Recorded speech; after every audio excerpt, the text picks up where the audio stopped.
Hey guys, MasterFiggy here, and today I'll be giving you a manga review. This time I'll be doing One Piece, the Skypiea arc. So this is the first part of the Skypiea review of One Piece that I'll be doing, and there's quite a lot that really happens in this. The Straw Hats immediately leave Alabasta. They get a new crewmate who snuck on board, Nico Robin, who was the former Miss All Sunday for the Baroque Works organization that was run by Crocodile. They also see a ship that basically falls down from the sky, splashing down into the ocean, and they basically find items in the ship, in the wreckage under the sea, like a waiver, maps, a bunch of different stuff. It's a really old ship, and they also meet this scavenger, and later on his brother, and Luffy doesn't really know who they are, and beats the crap out of them. Eventually, the Straw Hats make it to Jaya, an island where there's a bunch of pirates hanging about.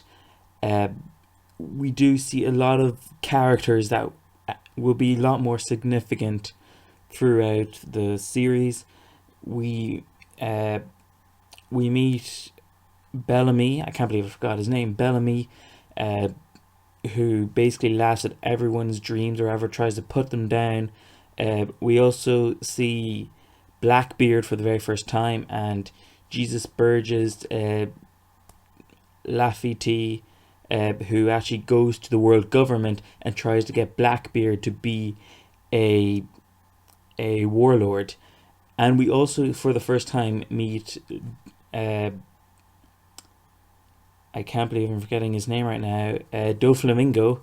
Can't believe I forgot his name after the really long Dressrosa arc. And also Kuma. And we also see the head of the world government for the very first time. Then Luffy eventually meets this guy on the other side of Jaya, who basically is searching high and low for this treasure, this island that's supposed to have a bunch of gold on it, because his ancestor, hundreds and hundreds of years, I think it's 200 or 300 years ago, maybe it was just 100, I'm not sure, but his ancestor was called Noland. And there was a children's book written about him called Noland the Liar. And also in this part we do find out that Sanji is from the North Sea, which is actually significant right now in One Piece, considering 2006, this year, is the year of Sanji pretty much. And Luffy and them, they meet this guy who is searching for the gold. He also tells them about I can't even think of the name of it, the stream that sort of launches, that can launch their ship into the air, and a bunch of people have died because of it already. We also find out that the scavengers from before were actually helping this guy look for the gold. That's why they were scavenging throughout the seas, helping him out because they're such huge fans of his.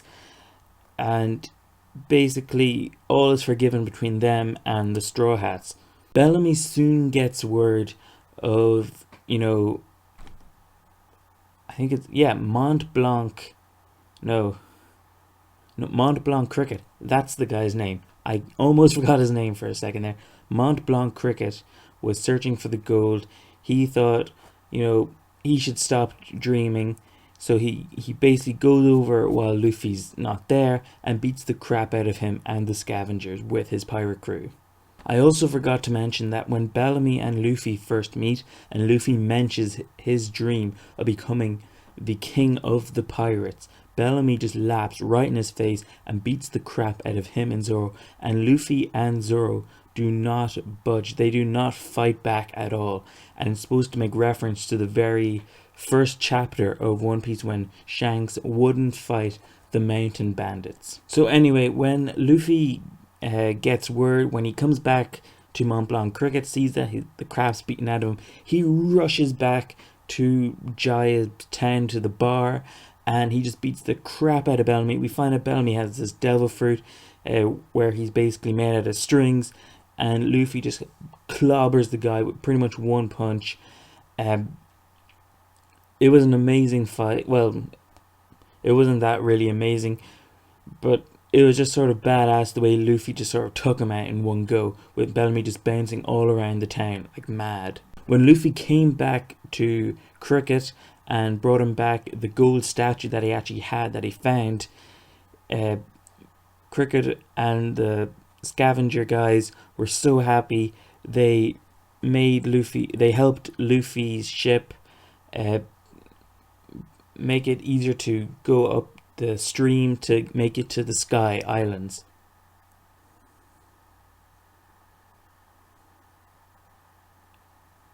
Now, what's really great about this isn't actually what happens as such in the short amount of time that they're in Jaya. What's really important is the characters that you actually see, and their significance later on. So we meet the Blackbeard pirates for the first time, where we hear of Noland for the first time. He'll probably come up later. There was a statue of him that shows up later in One Piece. We also see Kuma. We also see I almost forgot his name again, Doflamingo for the very first time. We see Bellamy for the very first time. These characters will come in a lot later on in the series. Well, they'll come in a lot more significantly in the series. We also see Blackbeard, who many of you will probably know that is an absolute dangerous guy. And looking back on this, like, I'm up to date with the manga, and looking back at these few chapters, it's hard to believe that from when you first see him there, he'll actually become probably the most dangerous characters in One Piece. So I thought the Jaya arc of the Skypiea saga was okay. It wasn't something that was absolutely amazing the first time I read it, but it just took a long time to wait and see how these characters are important in the story later on. But it was about average. I mean, when I first read it, it felt as if, was there any need to see these characters? But I understand now that it was building up to something a lot greater. So the Jaya arc was okay, but stay tuned for the second part of the Skypiea review.